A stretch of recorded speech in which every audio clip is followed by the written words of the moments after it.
बिस्मिल्लाहिर्रहमानिर्रहीम। Matric class के इम्तहानात कुछ महीने बाद होने वाले हैं। तो बहुत से बच्चों को मुकालमा नवीसी एक ऐसा सवाल है जो करने में बड़ी मुश्किलात का सामना करना पड़ता है। तो आज हम देखेंगे कि मुकालमा आप कैसे लिख सकते हैं और ज़्यादा से ज़्यादा मार्क्स किस तरह हासिल कर सकते हैं।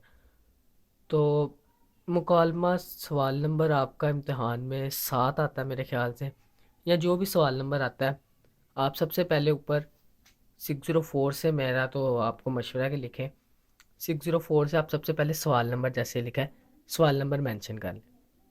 उसके बाद ये सवाल किस बारे में है, जैसे मुकालमा नवीसी है तो 605 से बेशक लिख लें। अब ये तो क्योंकि ये मेन हेडिंग है तो आप इधर लिख दें मुकालमा नवीसी है जैसे मैंने लिखा है। तो कोशिश करें जो लाइन आ रही है ना, ये जो लाइंस होती हैं इसे ऊपर ऊपर ही रहे क्योंकि अगर आपने सिंगल अंडरलाइन भी करना हो तो वो बुरा ना लगे, ख़ास तौर पे उर्दू पे।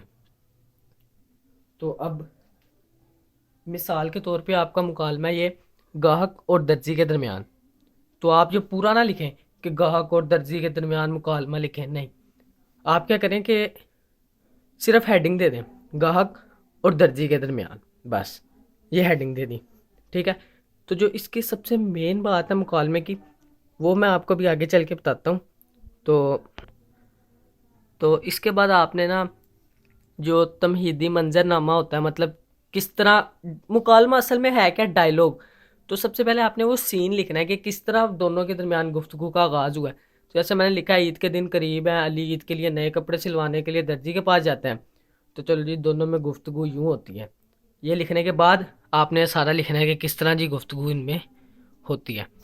तो ये बात आपने प्रेजेंटेशन के लिहाज से सबसे इम्पोर्टेंट बात है कि आप ये देख रहे हैं, ये देखें, ये एक लाइन आ रही है, ठीक है। इसका आपने ख्याल रखना है कि ये बिल्कुल सिमेट्री में रहे, बिल्कुल स्ट्रेट ही आए, ठीक है। ये नहीं आगे पीछे होनी चाहिए। तो अब ये सबसे पहले अली, और ये बात ध्यान में रखें कि ये असूल है कि जो आता है वो सलाम करता है। तो यहाँ दुकान पे कौन आया, अली। दर्जी तो नहीं ना आया, दर्जी तो पहले से मौजूद था। तो अली कहेगा अस्सलाम वालेकुम, ठीक है। तो देखिए अली अस्सलाम वालेकुम। अब दर्जी आगे से कहता है वालेकुम सलाम, अली भाई कैसे हैं। ये मतलब फॉर्मल सी गुफ्तगू जो होती है वो सारी आपने लिखनी है।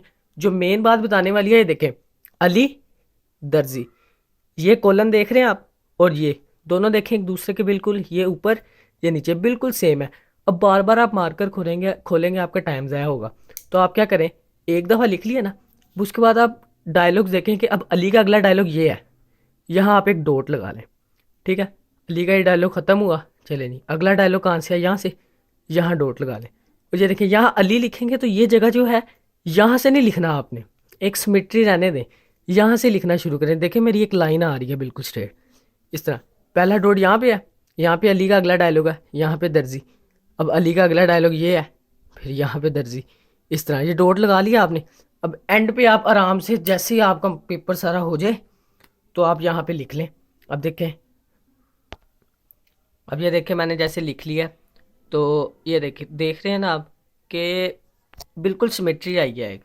ये देखें ये सारे कॉलन एक ही बिल्कुल ये नीचे, अली दर्जी इस तरह। और ये जगह मैंने यहाँ पे नहीं लिखा, वो फिर दोबारा वो अजीब सा लग रहा है। देखें ना अब ये खूबसूरत भी लग रहा है, एक साफ सुथरा सा।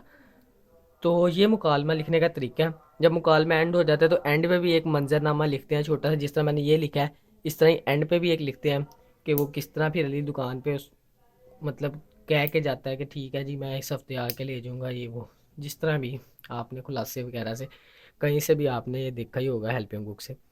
तो ये है मुकालमा करने का तरीका। आप चाहें तो इसे अंडरलाइन भी कर सकते हैं, ठीक है।